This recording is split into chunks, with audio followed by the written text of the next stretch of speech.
ये तस्वीर इन दिनों यूपी सरकार की नींद उड़ा रही है। गाजीपुर में इन दिनों एक ऐसी घटना घटी है जो किसी भी संवेदनशील इंसान का दिल दहला दे रही है। मनिहारी सदर और देवकली ब्लॉक के 15 से 20 गांवों में दर्जनों बच्चे जो जन्म के समय पूरी तरह स्वस्थ थे, लेकिन 4 से 6 महीने की उम्र में अचानक उन्हें तेज बुखार चढ़ा। बुखार उतरने के बाद बच्चे मानसिक और शारीरिक रूप से दिव्यांग हो गए हैं। आज ये बच्चे ढंग बोल नहीं पाते, चल नहीं पाते, समझ नहीं पाते। कई परिवारों में मजबूरी में इन बच्चों को रस्सी और जंजीरों से बांध कर रखना पड़ रहा है। ये खबर समाज के भविष्य के लिए बहुत भयावह है। परिवार के लोग मुश्किल में हैं। लोग कह रहे हैं जो बच्चा जन्म से बिल्कुल ठीक था, उसे 4 महीने में तेज बुखार आया। डॉक्टरों ने दवा दी, लेकिन बुखार उतरने के बाद वो कभी नहीं बोला, नहीं चला। आज उसे रस्सी से बांधना पड़ता है, वरना खुद को नुकसान पहुंचा देता है। दूसरे परिवार में भी यही कहानी है। दर्जनों बच्चे इसी हालत में हैं। वो 5 वर्ष की थी तो छोटा थी तो सही थी। जब 5 वर्ष को हो गई तो तबीयत खराब हो गया, मस्तिष्क बुखार हुआ। बुखार हम बहुत दवाई कराए जी, बहुत अपना खेत वोत घर और गाड़ी 2 ठेर थी वो सब बेच कर हम करा दिए, लेकिन तभी ठीक नहीं है। हमारा आवश्यकता नहीं है दवाई के कि हम दवाई कराएं। हाथ टेढ़ाए लगी और आँख मुनाए लगी, गिरे लगी। 5 साल की थी तब से। जिस समय बीमार थी उस समय कितने साल की थी? अब 5 साल की थी, अब 18 साल को हो गई। 2 लड़की और है, सोनिया नाम है, रबीता नाम है हमारी लड़की, और सब लड़की है। उन सब को क्या प्रॉब्लम है? वही प्रॉब्लम, वो भी 5 साल ऐसे जन्मी तो सही थे, जब 5 साल को हुई बस वो लोग को वही हाल। वो बोले कि ये बुखार से हो गया है। बुखार से हो गया है। कुछ देखा जा रहा है आपके गाँव में कुछ दिव्यांग बच्चे भी हैं, बच्चियाँ भी हैं, तो वो सब भी क्या बचपन से ही है या बाद में हुई? वो भी नहीं, बाद में वो भी बाद में हुई है।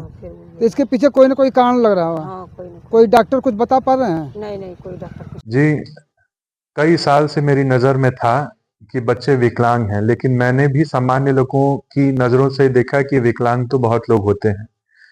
लेकिन जब और बच्चे मिले फिर मैंने घर-घर जाने की यात्रा शुरू करी, कई गाँव की। और जब मैंने इस यात्रा का आयोजन करा तब मुझे पता लगा कि एक निश्चित एरिया के अंतर्गत जो कुछ 10-12 गाँव आते हैं, उन गाँवों में बहुत सारे बच्चे विकलांग हो चुके हैं।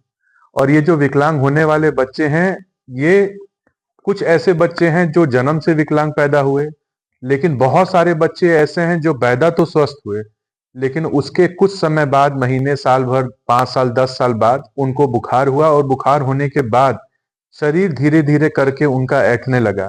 और कुछ लोग दिमागी रूप से भी विकलांग हो गए, और कुछ ऐसे हैं जो दिमाग और शरीर दोनों से विकलांग हो गए, और कुछ ऐसे भी हैं कि एक-एक घर में 3-3 लोग विकलांग हैं, 2-2 सगी बहनें विकलांग हैं, और ये एक साथ विकलांग नहीं हुई और ना पैदाइश इनकी विकलांग थी। ये लोग समय के कुछ समय बाद विकलांग हो गए। जैसे मैंने प्रथम दृष्टि में ये सोचा कि विकलांग तो कोई भी हो सकता है। वैसे ही जब किसी के घर में विकलांग बच्चा पैदा हुआ तो उनको लगा कि ये तो सामान्य बात है। लेकिन जब अब लोगों ने देखा है कि सिर्फ हमारे या बगल वाले के घर में नहीं, आसपास के गांव में बहुत सारे लोग विकलांग हैं। गांव-गांव में माताएं रो रही हैं। इसकी सूचना जैसे ही जिला प्रशासन को मिला, सबकी नींद उड़ गई। डीएम ने सीएमओ और दिव्यांग कल्याण अधिकारी को तुरंत आदेश दिया, बच्चों का समुचित इलाज और सुविधाएं प्रदान की जाएं। जांच शुरू हो गई है। पानी, दवा, टीकाकरण, सबकी जांच हो रही है। लेकिन सवाल ये है, इतने बच्चों में एक साथ ऐसी बीमारी क्यों आ गई? क्या ये कोई वायरस था? क्या दूषित पानी या खराब दवा का असर था? देखिए, कोई रहस्यमयी बीमारी ऐसा कुछ नहीं है। उसमें एक कई सोशल मीडिया के माध्यम से कुछ चीज़ संज्ञान में लाई गई थी और लोगों ने मिलके भी मुझे अवगत कराया था कि मनिहारी सदर और देवकली ब्लॉक के लगभग 15-20 गाँव ऐसे हैं जहाँ पे कतिपय बच्चों में दिव्यांगता की दिव्यांगता परिलक्षित हुई है। और उसके संबंध में मैंने सीएमओ और जिला दिव्यांगजन सशक्तिकरण अधिकारी को फील्ड इंस्पेक्शन के लिए भेजा था। उसमें जो तथ्य जो प्रथम दृष्टया आए हैं, जो बच्चों की जांच करने पे आए हैं कि वो संभवतः प्रेगनेंसी के समय जो कॉम्प्लिकेशंस होती हैं या फिर जो अन्य तरीके के जो वायरल बुखार होते हैं, उनकी वजह से प्रथम दृष्टया प्रतीत होता है।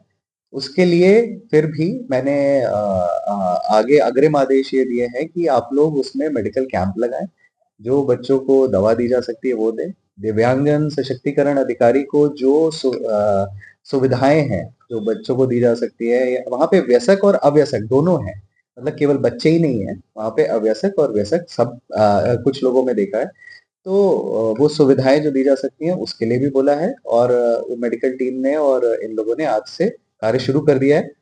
कुछ के संबंध में सीएमओ ने ये भी बताया था कि उनको, जैसे कोई अगर सेरेब्रल पाल्सी के भी कुछ बच्चे पाए गए थे, तो वो भी अलग-अलग कॉम्प्लिकेशंस की वजह से हो सकते हैं। तो उसके लिए भी निर्देशित किया है कि उनको एम्बुलेंस के माध्यम से यहाँ पे जो हमारा मेडिकल कॉलेज है, वहाँ पे उनको दिखाया जाए और जो उचित उनको चिकित्सीय सुविधा दी जा सकती है वो उपलब्ध है। इंदौर की घटना ने देश को पहले ही डरा दिया था। अब गाजीपुर में भी लोग डरे हुए हैं। क्या ये कोई महामारी की शुरुआत तो नहीं? पूरे गांव के बच्चे का भविष्य अधर में है। अगर सरकार ने समय पर ध्यान नहीं दिया तो क्या होगा?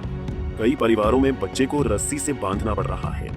ये दृश्य देखकर दिल टूट जाता है। समाज का भविष्य खतरे में है।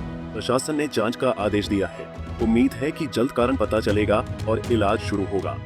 ये घटना पूरे समाज के लिए चेतावनी है। बच्चों के स्वास्थ्य से खिलवाड़ बर्दाश्त नहीं हो सकता। देखना है प्रशासन और स्वास्थ्य विभाग क्या रास्ता निकालती है। पंजाब केसरी टीवी के लिए गाजीपुर से मोहम्मद आरिफ की रिपोर्ट।